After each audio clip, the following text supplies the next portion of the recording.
are saying thank you so much to everyone who contributed.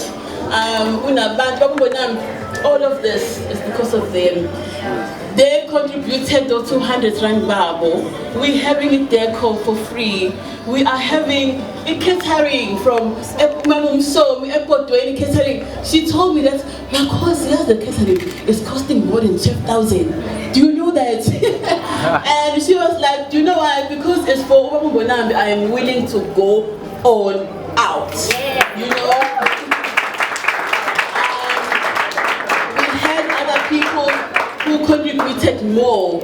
We have the sound for free, we have the photographer for free, we have the performers for free.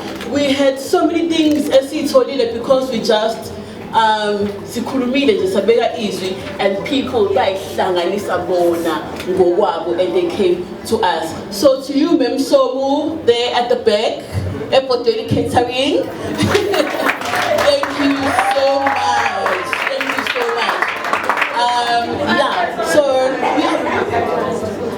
So now we are about to do the gift.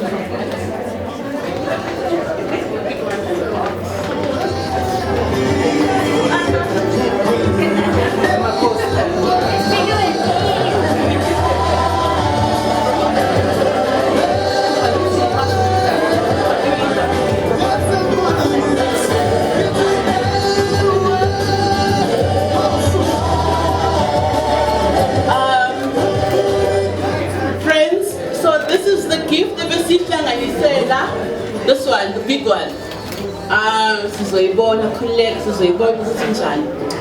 So this gift, this one is very special because this one comes from everyone, and this gift has messages from everyone. So it's kind of like unique. It's not just the gift that I'm this one is quite unique because every time you see this, you'll be reminded of your impact, your contribution, and that you are very much loved. And we truly, truly appreciate you also, Mrs. Bonambi, for being here. And also, what's my 16, over excited to do that team. So she was very excited for this. So thank you so much. And also thank you so much, Kusbolega, Baba Bonambi, to so thank you so much for that. So we like to call the man of honor, the one and only, Mr. Linda Bonambi.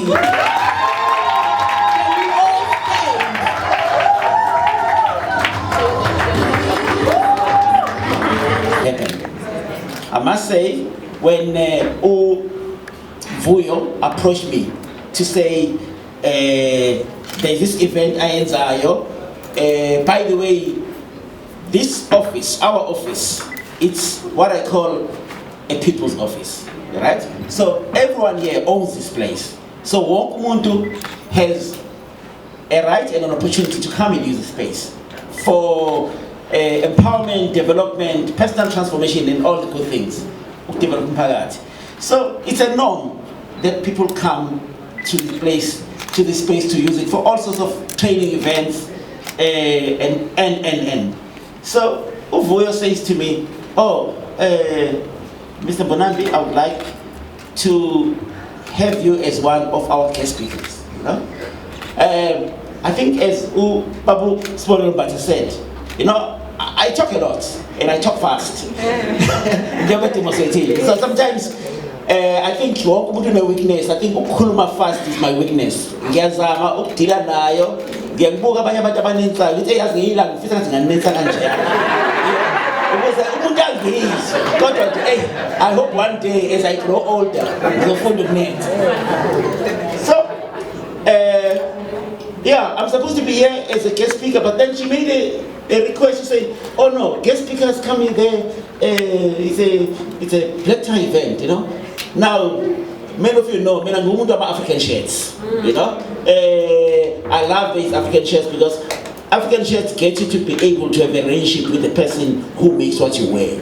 You know, you get to know the person, you can get them to direct it to and every day, at the end of the day, you end up getting fulfilled with it. I've contributed towards someone somebody's business, you know. I even say these days, into ngiyipromote kakhulu ukuthi asiphumeni kutemu, you know. I say we must untame our lives, you know.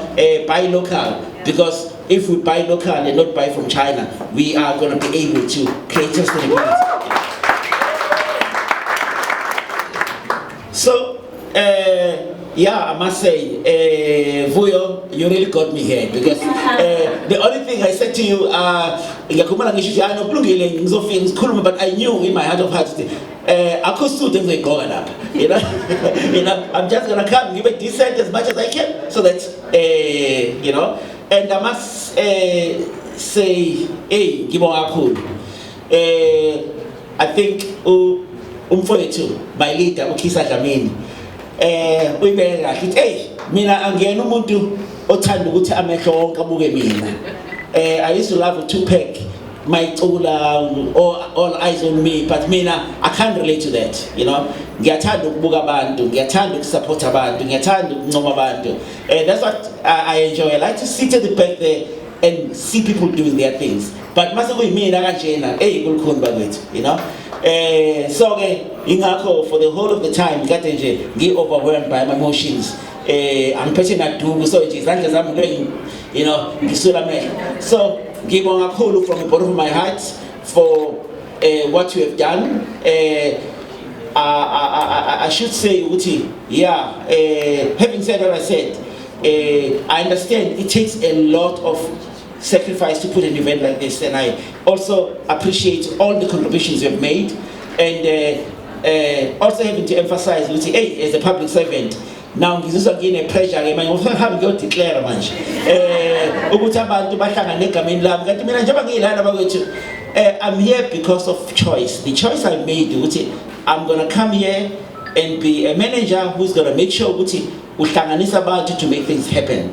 And ngibonga kakhulu kubo bonke abantu abalana from principal wami from high school akazi ngimtshela kanjani, but ubavuma Mfeka made a big impression on me. Ngifunda esikoleni kwaMgaga, isikole SIC yizo ngekhathi esafika ngaso thina, kodwa he turned that school ukuthi approduce abantu abafana nami noNkontwana uyi-head of department economic development kwi-province. Usithi manager wethu nje wala uBhele wafunda khona esikole, so baningi abanye abantu abaqhamuke from that school esasiyizo, but he turned it around saba isikole esiphilayo, saziwa ngomculo, saziwa ngebhola, and even on the academic side. So abantu abafana nalabo whom I saw growing up, and I felt that I must model a change. If umuntu engathatha into from here ayithatha ibeke phezulu kule level, ayikhanami ngokuthatha okuncane ngokuthola ngikwazi ukuthi ngikunyuse ngingashiye umhlaba the way I found it. My sister Ashanta, thank you so much. I think I remember when you first came to the Inc area back in 2006. And I remember you also coming to address that stakeholder meeting. We used to have a monthly stakeholder meetings. You know, you spoke so well, and how do you feel about that? And the one person wanted me now, we just feel the heaven opened because of her, because of the power of your articulation as a person who believes in the African voices and the African destiny. Abacula sebeculile lana, and everyone else ngiyabona, even fake ibuko ngiyabona abanye othisha bami bangifundisa. I think ngibona uthisha mfundisa isiZulu isigasi bangaphosisa the back there, you know, yeah, sesingafaka ibuko bakwethu kukhulekile. So ngibonge abantu who've also instilled an amazing belief in me ukuthi yazi mina ke ngiyakhuluma nje ngikhuluma, but kwesikhathi ngisho something ngibona umuntu enza something gives me a wow, you know, kusho ukuthi I can make a bit of sense when I speak, you know. Our poet ovule ngejembe ngembira engifunde kukhulu kuyena as a young man, Mr. Mini, no, Mrs. Mini,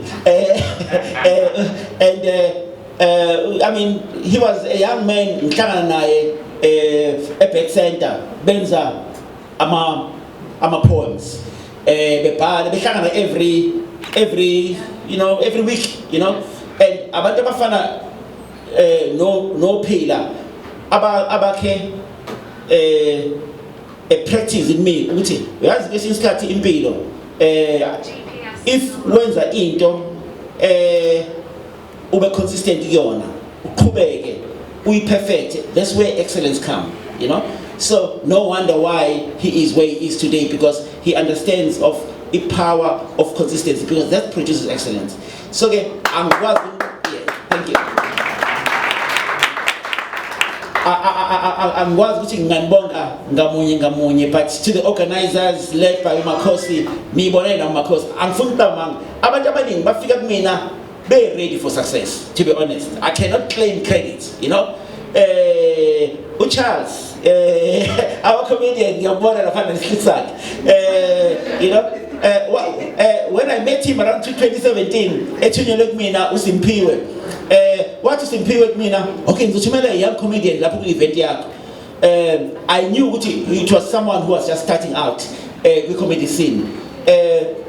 Ngithi mina angimbono umuntu omthumelile ngifuna ukumnikeza i-recognition la athi hayi khona ngilo WhatsApp ngaze kwaphela umcimbi ngingambonanga uCharles ngoba I think naye wayengene kwi-space engekho sure ukuthi okay, where do I fit here? So abantu abafana noCharles have taught me ukuthi ngihlale ngibatshela abantu ukuthi kwesinye isikhathi mungena in any space usuke usaba, you are afraid, but you do it afraid, You do it afraid. Everyone emerges, and what I do here and what we do with my team, we support images. Having spoken about the team, but you can't do the work you do alone. Yabantu might come ethi mina. What was uyamazi obviously no Bob Guyface. Wayethi baba nje awukwazi ukwenza into wedwa. Yonke into idinga ukuthi wenze nabanye abantu. So finally be imbumba ukwenza izinto zenzeke. So nami I've got a wonderful team kwa ABM, enye team I grew up with them, sisekwa Inc. Abanye basekhona, abanye sebesabalele. Ngiyathanda ke ukuluza abantu as well, Mayithi umuntu sengithole another opportunity. Ngiyajabula ngoba there's an opportunity kungena umunye umuntu leso space, angena umuntu oyimanager uthi hayi hlala la uyapi, yabona wonke umuntu kumele akhona. So to my good friend, colleague uMaureen Silangwe osewaba uNtombi futhi imsomi manje saqala sifunda naye lo webhodwe catering naye uthi ziyafika izinto konke kade ngikhuluma in the past few days imbuze emibili emithathu nothing occurred to me ukuthi so hlangana namhlanje saqala eNdongeni primary school same class saya kwaMgaga we are still friends ever since even now mina ngishade noMamsomi yena washatele emasomini so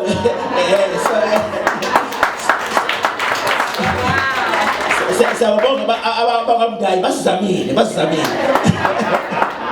yes, and the ney'ngane zethu ziyakhula ziyazama ziyahlanganisa so sibonga kakhulu so ngifisela sisi ukuthi nje nawo wonke umuntu okhona in anything and everything you're doing qhubekani niye phambili, and I must also say this, I hope nizoyihlonipha le nto engizoyisho ukuthi when it comes to Linda Bonambi ngiyacabanga ukuthi niyaqala niyagcina namhlanje with this, you right? Ngicela nenzela abanye next time, you right? Nenzela abanye next time. So ngibonga kakhulu. So once again to my wonderful wife for being a pillar of strength. Unkosikazi wami ngahlangana naye she was 17, yeah?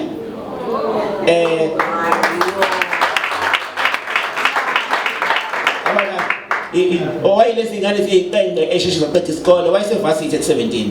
So why is the first year mina ngenza masters, so ngingafuna ukuqeda masters yami ngingaphumanga nonkosikazi, yabona lo ngayifakela ipressure I know fanele ngonyaka wami ukugcina ngiphume ngisevasithi kufanele ngishele ngithola umuntu ozoba right, yabona ngoba angifuni ukuthola umuntu engeke ngimazi kusukaphi nongeke angazi kusukaphi, and I'm very glad ukuthi over the years we've been working with her, a participator in a number of community organizations naye. She's a woman of great faith, Anna lapha eMaromeni, so ke nje uphilisa abantu ngokwe development, une masters kwi MBA, so nje she's very clued up. Ngiyithi abantu esikhathi abesifazane they always shoot themselves down.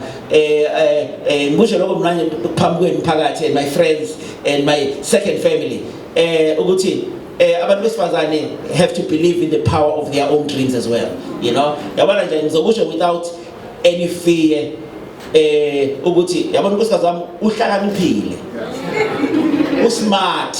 I'm not as clever as she is, you know. Gifted, at least, you know, ney'ngane zami I think ngithathe after yena kakhulu. Kodwa mina okumsebenzelayo nje ile confidence ukuthi hayi mina ngizokwenza nje. So nathi ke kufanele singene lapho ukuthi ama gift onawo uzethembe ngawo uqhubeke nje and make things happen, you know.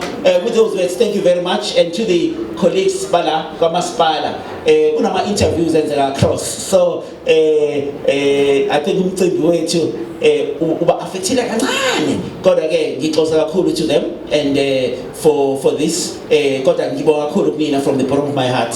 Ngibonga kakhulu, thank you.